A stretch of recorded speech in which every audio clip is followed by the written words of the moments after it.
সম্পূর্ণ জানি না, কারণ আমি বিগত 34 বছর সৌদি আরবে থাকি। আমি 17 বছর বয়সে গেছি, এখন আমার বয়স প্রায় 40 বছরের কাছাকাছি। আমার বয়স এখন 40 বছরের কাছাকাছি। 17 বছর এসএসসি পাস করে গেছি সৌদি আরব যাইয়া।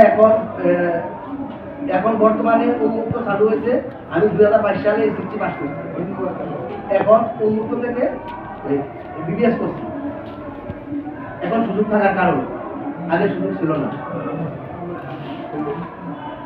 যেহেতু আমরা এই দেশের আইনটার কারণ জানি না, আপনারা সাংবাদিক, আপনারা দেশের আইনা, আপনারা ফুটিয়ে তুলতে পারেন দেশের অসহায় মানুষদের সবকিছুই।